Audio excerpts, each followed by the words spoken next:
What's up guys, it's Widgeon TV here. Since the announcement of Fallout 76, I have made it my job on this channel to cover some of the known locations we know about in Fallout 76. Places like the Greenbrier and the Trans-Allegheny Lunatic Asylum. But now with the release of the beta, we no longer have to speculate. So in this video, I want to show off some of the lesser publicized locations I found interesting in my time with the Fallout 76 beta. So if you've seen my cryptid hunt videos, you'll already know that I've been all over Fallout 76's map. One location stood out immediately, not only because it was visually striking, but because it had real-life lore behind it. This location is the Federal Disposal Field HZ-21.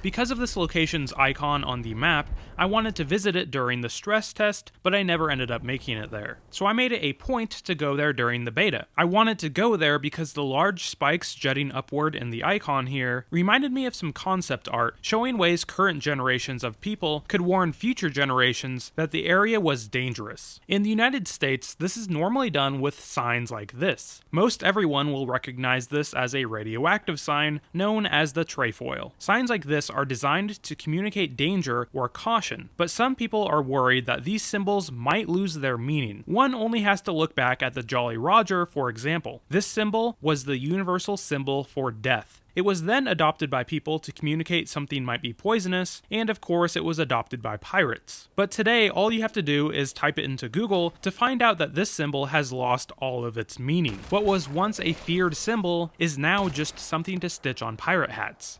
This is what Gregory Benford is worried about. He's a physicist and a popular science fiction writer, and he's worried about the long-term meaning of the trefoil. He's worried that the meaning behind the symbol may degrade over time, just like the Jolly Roger, or the collapse of our ability to teach the symbol's meaning. Like for example, in Fallout's universe, the chances of one of these things happening in the next 10,000 years is fairly high, because it only took a couple hundred years for the Jolly Roger to lose its serious meaning, and no governmental system in history has lasted 10,000 years. So if either of these things happen, it may lead to confusion and ultimately accidental exposure to the people of future generations. Because of this, Benford put forward plans to scrap the idea of a symbol to communicate danger and decided to capitalize on our own instinctual fears and discomforts to discourage people from interacting with nuclear material. He wants to do this by implementing physical structures that are designed to bring out these feelings. Here's what some of these designs look like. These designs are meant to be forbidding, foreign, and intentional. So this is why Federal Disposal Field HZ-21 looks the way it does. It's designed to look like a landscape that you wouldn't naturally want to go towards. And in my opinion, it does a pretty good job of this.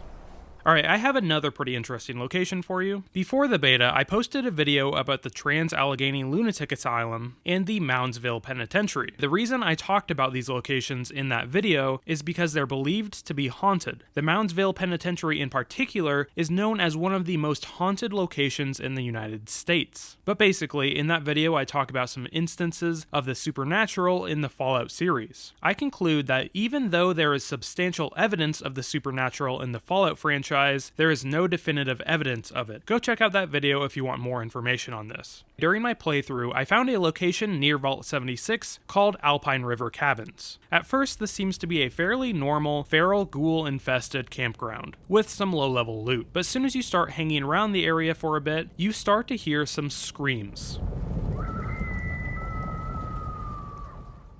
This was unsettling for sure, but when the earth starts to shake, I knew there was something strange going on here. I initially ignored these two events, but when I started looting, I started noticing that the doors were closing behind me, and the pictures would shift their angle. This confirms it. This location is haunted. We can find a note outside of the camp that seemingly has reviews of the campground written on it. Here's what it says. 417. Brendan and Lori Arnholt. Perfect place to relax for the weekend. We'll be back again soon.